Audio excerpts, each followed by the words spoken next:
Let's talk about Nepal. Yeah. Oh my God, this is like the journey of a lifetime. Thank you. Oh, thank you.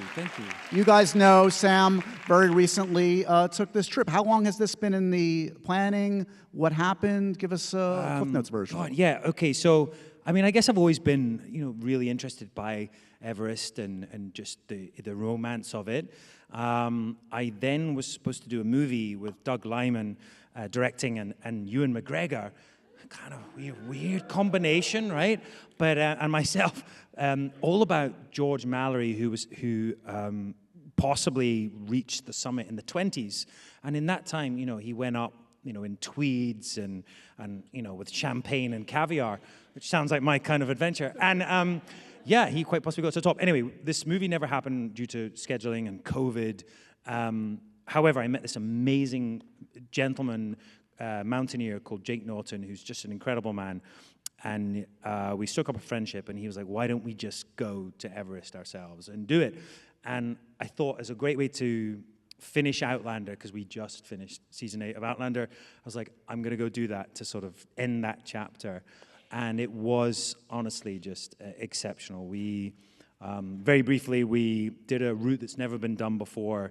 We flew to a small village called Cheskam, and we went through the Hunkakola Valley for 2 weeks, camping and getting higher and higher until we got up to very high altitude, where we got up to about 20,000 feet and then had to rappel into the Khumbu Valley. It was several thousand feet of rappelling down like rock and ice, and then another 4 days to get to Everest Base Camp. So it was a real adventure, for sure. Leads to a question I was going to ask. I asked for some questions from our Happy Sad Confused listeners. Sabrina wanted to know, were you scared at any point during this latest adventure? It's honestly, I like an adventure, and I like hanging out with you, Josh, but sometimes I take off too much, and I have to admit, 2 weeks of hiking and sleeping in a tent, and there's no bathrooms, there's no showers, you're sleeping at night where your tent is freezing, and when you get above this certain altitude, you're throwing up,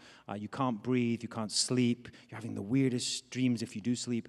It was very, very difficult. And on the last day when we were very high on the Ampulatsa Pass, I watched a couple of our porters go down on these ropes, and I started crying because I was like, what if we lose someone?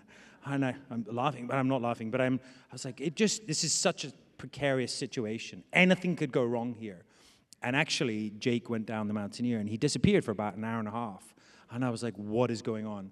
And they were laying down new fixed lines. But yeah, there were many moments I was like, what am I doing?